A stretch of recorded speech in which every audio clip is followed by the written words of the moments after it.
Perkenalkan, nama saya Abian Raihan. Di sini saya akan menceritai tentang PKI. Keberhasilan PKI dalam pemilu 1955 didukung oleh strategi politik yang matang, jaringan organisasi yang luas, serta keberhasilannya dalam menarik simpati dari kelompok buruh dan petani.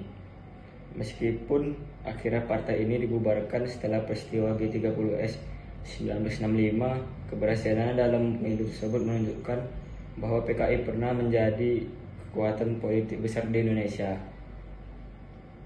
PKI berhasil menarik simpati masyarakat Indonesia melalui program-program kerja yang pro rakyat, terutama untuk kaum buruh, petani, dan rakyat kecil. Beberapa programnya yang utama adalah: 1. Reforma agraria, mendorong pembagian tanah bagi petani kecil dan buruh tani melalui Undang-Undang Pokok Agraria atau UU-PA 1960. Yang kedua, kesejahteraan buruh, memperjuangkan kenaikan upah, jaminan kerja, dan hak-hak buruh melalui organisasi SOKSI. Yang ketiga, pendidikan dan kesehatan, mendorong akses pendidikan bagi rakyat kecil dan kesetaraan gender melalui organisasi seperti Gerwani. Yang keempat, anti-imperialisme, menentang dominasi asing dalam ekonomi Indonesia dan mendukung nasionalisasi perusahaan-perusahaan asing. Yang kelima, demokrasi dan keterlibatan politik Indonesia, mempromosikan sistem politik yang lebih berpihak pada rakyat melalui jalur parlementer. Program-program ini membuat PKI populer di kalangan rakyat kecil yang merasa diabaikan oleh partai lain. Tokoh-tokoh pemberontakan PKI Madiun 1948. Musuh pemimpin utama tewas dalam operasi penumpasan.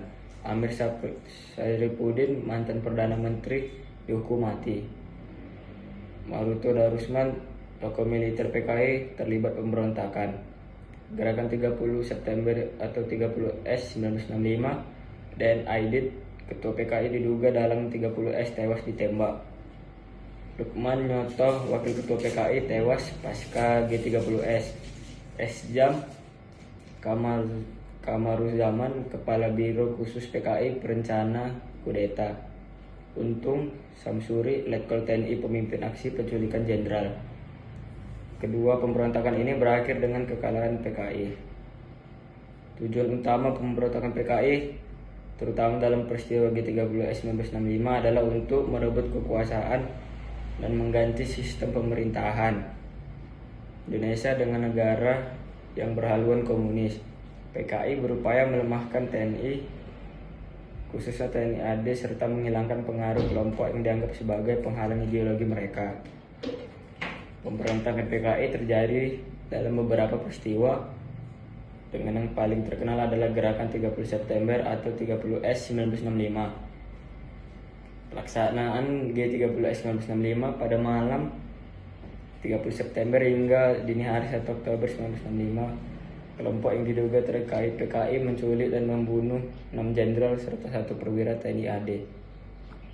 Mereka kemudian menguasai beberapa lokasi penting di Jakarta seperti RRI dan kantor telekomunikasi untuk menyiarkan propaganda.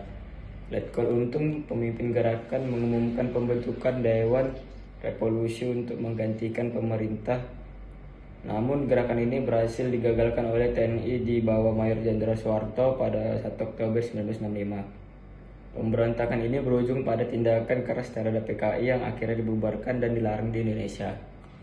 Pemberontakan PKI terjadi 2 kali dalam sejarah Indonesia. Yang pertama, pemberontakan PKI 1948 di Madiun, dipimpin oleh Musso, bertujuan mengganti pemerintahan dengan sistem komunis, ditumpas oleh TNI di bawah Panglima Sudirman.